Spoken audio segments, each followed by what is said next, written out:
इस देश के अंदर बड़े वरिष्ठ पुरोधा हैं, और मैं ये बात बड़ी साफगोई से आपसे पूछता हूं, सबको राम धुन सुनाई दे रही है, क्या सुन सुन सुन राम की धुन आपको भी सुनाई दे रही है?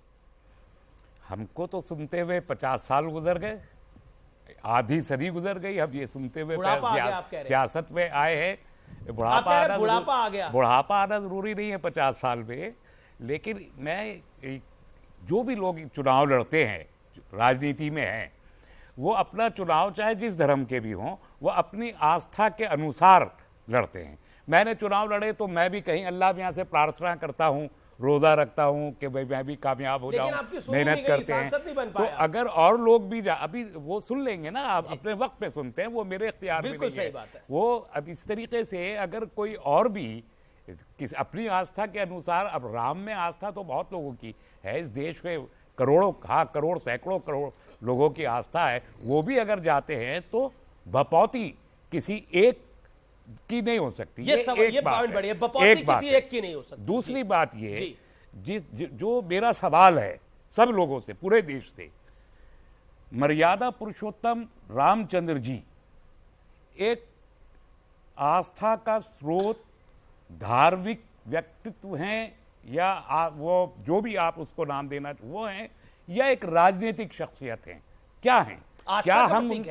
क्या हम उनको राजनीतिक एक सिंबल के तौर पर इस्तेमाल करने की इजाजत किसी सियासी जमात को दे सकते हैं? यह एक बड़ा सवाल है जो इस देश के लोगों को सोचना चाहिए। आस्था हो सकती है, सुधांशु जी की आस्था रामचंद्र जी में चुनाव लड़ने जा रहे हैं, वहां जाए। राहुल जी की 50 सेकंड हो गए, मैं आपको 10 सेकंड और दे रहा हूं। सियासी इस्तेमाल कर कौन रहा है आपकी राय में? राहुल गांधी अगर वहां जाएंगे तो सियासी इस्तेमाल कर रहे हैं, बहुत अखिलेश जी जाएंगे तो सियासी इस्तेमाल कर रहे हैं, या सिर्फ बीजेपी कर रही है? यह सवाल किया। मैं दो स्टेटमेंट कोट करना चाहता हूं, अगर आप मुझे इजाजत दें। जी। पहला स्टेटमेंट 1986 में, उसी वक्त में राजीव गांधी ने ताला खुलवाया था वहां उस वक्त की बाबरी मस्जिद का, और उसके बाद वाजपेयी जी ने फरमाया था, रिकॉर्ड पर है, आप जाके देख लें, हिंदुत्व का इल्जाम हमारे ऊपर है, हिंदू कार्ड खेलेंगे राहुल गांधी, राजीव गांधी, ये नहीं हो सकता। और उसके बाद 1989 में पालनपुर का रेजोल्यूशन आया, उसमें एल.के. अडवाणी जी ने खुद उसको ड्राफ्ट किया। वो 3 पेज का रेजोल्यूशन है, वो भी बीजेपी की वेबसाइट से निकाल के कोई पढ़ सकता है। बड़ा लंबा चौड़ा रेजोल्यूशन है जिसमें उन्होंने कहा कि हम अडॉप्ट कर रहे हैं एज अ पॉलिटिकल एजेंडा। और तीसरा स्टेटमेंट, लिब्राहन कमीशन के साथ अपनी विटनेस के दौरान एल.के. अडवाणी जी ने जस्टिस लिब्राहन के सामने ये कहा, जिसे मीडिया ने कोट किया, कि हमारे पास वोट बैंक के नाम पे कुछ नहीं है, कांग्रेस के पास पंडितों का और मुसलमानों का वोट है और दलितों का वोट मायावती ले गई हैं, हम कहां से लाएंगे? हमारे लिए ये एक पॉलिटिकल एजेंडा है। ठीक है, सुधांशु का जवाब इसमें जरूरी है। लंबा सुधांशु पॉलिटिकली आपने यूज करा, बाकी सब फॉलो कर रहे हैं, इसका भी जवाब 50 सेकंड देना चाहता हूं। हमारे एजेंडा में तो वो तब से था। अब इन्होंने कहा 86 की बात, कितनी सीटें थी उस समय हमारी? 2, शायद दो थी। तब भी राम हमारे एजेंडा में थे और 303 पे भी हैं। जिस समय हम शुरू हुए थे जनसंघ के रूप में 1951 से आज तक थे, राम हमारे लिए राजनीतिक मुद्दा नहीं है मान्यवर। चुनाव की तो बात ही छोड़ दीजिए, राम इस देश की संस्कृति, इस देश की पहचान के प्रतीक हैं, और मैं कहूंगा मानवता की पहचान के प्रतीक है। इसलिए राजनीति के साथ कौन जोड़ता है, मैं उसका जवाब देना चाहता हूं। चुनावी अभियान की शुरुआत, शायद रहमानी साहब एक बात या तो ध्यान नहीं रही या जान के उसको घुमा गए। 1989 का लोकसभा इलेक्शन, उसकी शुरुआत स्वर्गीय राजीव गांधी जी ने अयोध्या से राम का नाम लेके राम राज्य के नारे के साथ की थी, चुनावी अभियान की शुरुआत। तो हुआ क्या? वो करा तो सही, लेकिन कांग्रेस उसके बाद कभी फुल मेजॉरिटी से आ नहीं पाई सत्ता के अंदर।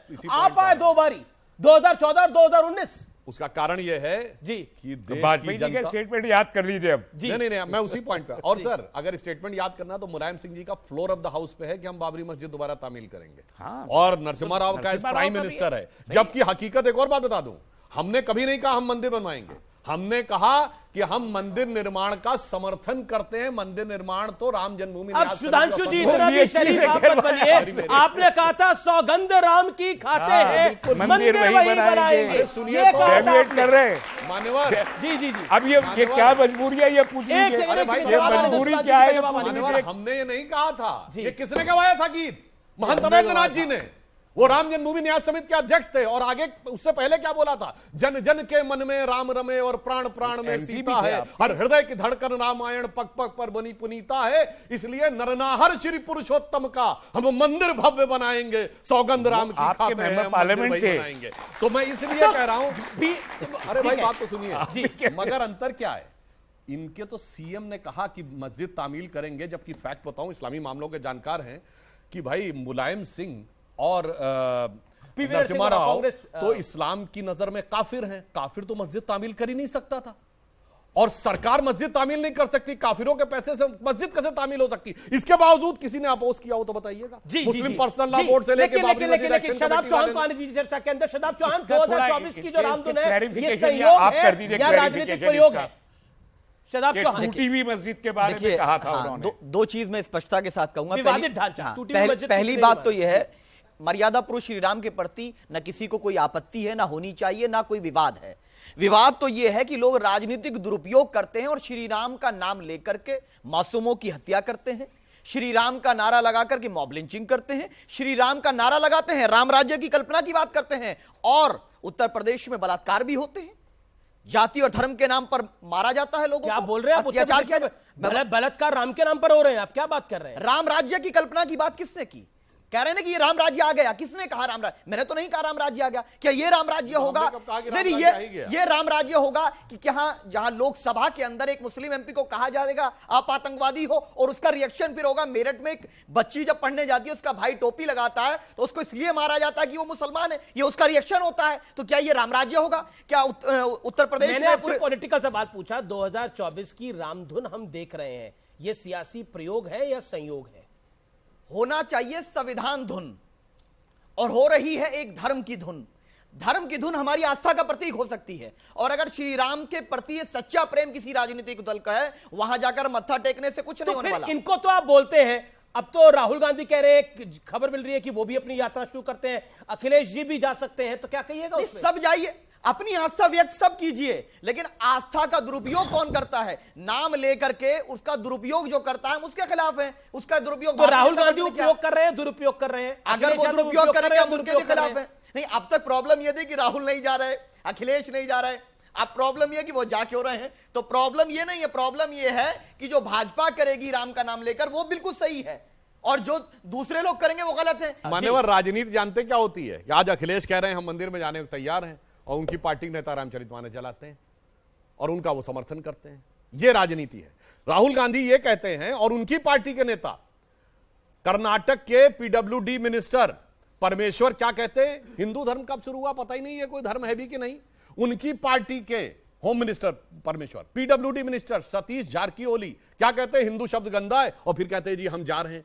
ये होती, और उनके साथी जो गठबंधन सहयोगी उदयनिधि स्टालिन ये कहते हैं कि ये डेंगू है, मलेरिया है, HIV है, कोड है, और फिर जा रहे हैं। ये होता है, एक चेहरा इधर एक चेहरा इधर। सुधांशु जी, आपकी पार्टी ने FIR कराई उन लोगों के खिलाफ, उन पे क्या कार्रवाई हुई? क्या सेंट्रल गवर्नमेंट को कुछ भी इख्तियारात नहीं है कि कोई गाली देगा धर्म के खिलाफ आकर के, सनातन को गाली दे या इस्लाम के खिलाफ टारगेट किया जाता है? दोनों पर समान कार्रवाई करिए ना, क्यों अलाउ कर रहे हैं इस तरह के लोगों को? आप सिर्फ डायलॉग डिलीवरी कर रहे हैं, पॉलिटिकल डायलॉग से। आपको जानकारी का अभाव है, उत्तर प्रदेश में स्वामी प्रसाद मौर्य के खिलाफ FIR है, और तमिलनाडु में वहां की सरकार FIR नहीं कर रही है, इसलिए सुप्रीम कोर्ट में दायर की गई है। अगर वो मुसलमान होते तो अब तक बिल्डोजर चल जाता, क्योंकि राजनीतिक लाभ होता है। वो इसलिए नहीं हुआ क्योंकि वो ओबीसी समाज से आते हैं। आपको डर लग रहा है, आप उधर मस्जिद को गिरवाने पर अगर दोबारा किसी चीफ मिनिस्टर ने बात कह दी कि उसको हम उसी स्थिति में लाएंगे, प्राइम मिनिस्टर ने, तो आप कह रहे ऐसा नहीं होता, वैसा नहीं होता। वो मस्जिद थी, मस्जिद तोड़ी गई थी, और बाकायदा सुप्रीम कोर्ट ने इस बात को कहा, और आप दूसरी तरफ कह रहे हैं। इनकी बात का एक जवाब देता हूं। अगर मस्जिद थी, ये बताइए 22-23 दिसंबर 1949 की रात से वहां मूर्ति रख के पूजा हो रही थी, बताइए 43 साल से मस्जिद थी कि वो खाना था? बोलिए। चोरों की तरह मूर्ति रखी गई थी। अरे भाई ये बताइए, को पढ़िए आप, अच्छा उसमें नमाज कब हुई बताइए? चोरों की तरह नमाज कब हुई बताइए? चोरों की तरह भैया नमाज हो रही थी, मूर्ति रख के पूजा हो रही थी, और कोर्ट बता दीजिए आप बता दीजिए नमाज कब हुई? सुन लीजिए, नमाज कब हुई थी? नमाज कब हुई? नमाज कब हुई? नमाज होती रही, उसमें नमाज जब तारीख बताइए, तारीख बताइए, जबरदस्ती रोकी कब हुई? कब हुई? नमाज जबरदस्ती कब हुई? सुन तो लीजिए, बताइए।